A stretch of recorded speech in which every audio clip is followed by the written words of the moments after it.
So hello, my name is Andrew Bromfield. I'm from Formative Innovations, and I just put together this quick little video to highlight the differences between Apple's iPhone and Nokia's Lumia 920. One is running the iOS, which is obviously Apple, and then the Nokia is running Microsoft's Windows Phone 8. It just came out. We actually got this on October 31st, one of the limited editions that came out through Rogers. So we've had a week to play around with it. Formerly, I was an iPhone user, had the 4G, and so this is my first switch or foray into Windows Phone 8. And a week later, I'm incredibly impressed at its functionality over the iOS. The iOS feels and seems quite archaic now. So with that, I'll just go through the main differences quickly. The first major difference is that the iPhone here, just like the Android, is application based, it's app centric, which means whatever you do is in the contents of an app. You launch an app and you work within that app. So if it's Facebook, you post an update to Facebook, you view photos that originate in Facebook. Now Microsoft's approach is more user centric. So what that means is that basically the task that you choose to do, whether it's posting an update or posting a photo, the emphasis is on the task. And it will actually give you the options of where you want to put that photo. But the key difference is you're not working in a specified app, you're working on a task, and then it lets you execute that task among many different applications or services, in this case the social media services. So quick way to show that is if I click on the Me tile, again, icons on the iPhone, live tiles over here on Windows. These tiles move, they flip, they send you or show you information as information comes in. So they are living and breathing. So here on my calendar I can see that there's an SBLA agreement payment that is due tomorrow and whatnot. So here we go. I'll click on the Me tile. So from this tile you can see that I can share an update. I'll just move the iPhone out of here for a second. So I can share an update. I can post an update to Facebook, LinkedIn, and Twitter because these are the three social media accounts that I have configured on this phone.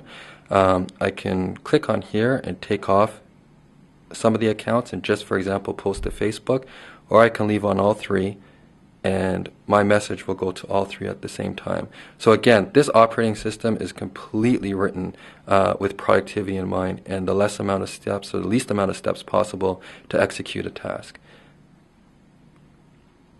So I'll just press back here. So next thing I can do from this screen is look at my notifications. So I see that I've had some people contacting me or mentioned me or replied to tweets on Twitter. Nothing on Facebook really, just Twitter right here. I can slide over and see what's new, and on what's new I can see the latest postings on Facebook, Twitter, LinkedIn. Again, it's streamed in, it's all brought into this one view, so I don't have to click on Twitter individually, click on Facebook individually, and click on LinkedIn. It's all right here. So again, sharing, we've already gone through that. So what I'll do now is hit the start button and go back. So an email has come in from Big and Tall. I can read it, a preview here, I can click and go into my email app. But right now we're going to go into Photos. So if I click on Photos, and well, right now we're on the What's New page. So on What's New, this is bringing in the photos that are actually associated with my social media accounts and my friends on Facebook, my followers on Twitter, or the people that I'm following. I can see their images directly within this Photos application, along with my own albums. So if I flick over here, I can do the camera roll, I can do my albums, which is photos that I've loaded on. But again, going back to What's New, I can actually see all the images coming into Facebook and whatnot without leaving the application. So this is a picture of my daughter that my wife posted. I can see all the comments here. Just like if I was on Facebook, I could also add a comment, again, without launching a separate Facebook app. So when people say, oh, there's not a lot of apps, there's not an app for Facebook on the Windows Phone, it's kind of irrelevant because you don't really need that many apps, when using this phone. So if I come back to the start screen, again, I can go into People. So People Hub, again, pulls in all the people from your different social networks and whatnot, such as Facebook, LinkedIn, Twitter, etc. If I click on my wife here, I can text, message her, or chat on Messenger or Facebook, or just a SMS text. I can select that. I can write on the wall directly from here, or do a mention on Twitter. So again, I don't have to go anywhere else. I can see information like the birth date, job title, and whatnot from LinkedIn, Facebook, and whatnot. Now, if you do want those apps, I don't think there's a Facebook one right now, but there's Twitter.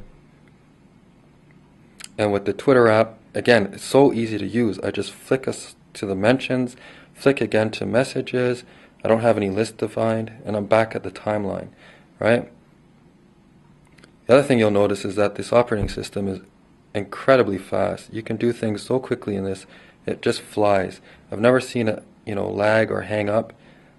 Same thing. I can go back into, or I can go into LinkedIn, see my updates, see my groups, go into them, see postings, discussions.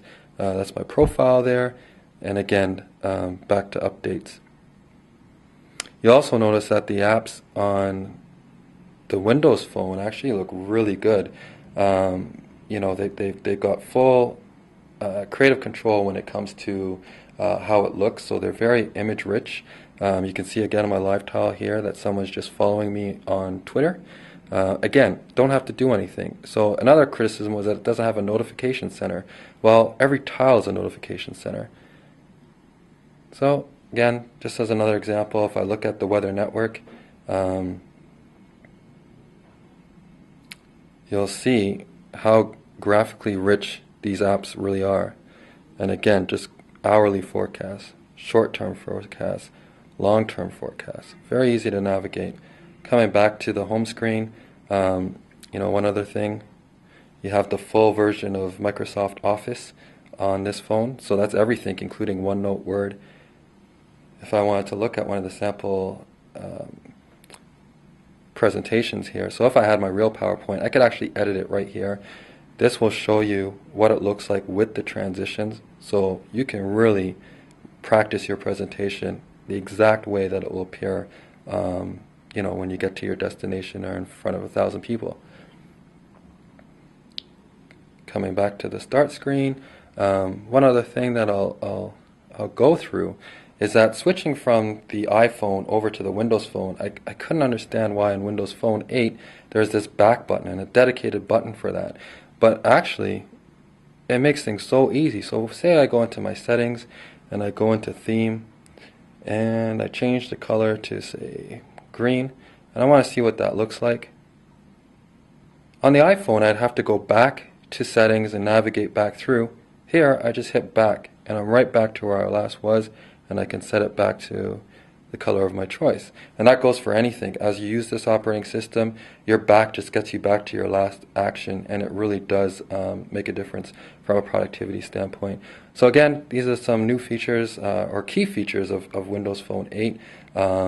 And like I said, the user experience is far different from the iPhone, far better in my opinion. And as one last note, here at Formative Innovations, we're keen and eager to develop applications for this platform. We have the skill set to do so. So if it's something that you're interested in, you can give us a call, or you can navigate to our website at www.formative.ca, and the information is below as well in this video. So that's it. Thank you very much.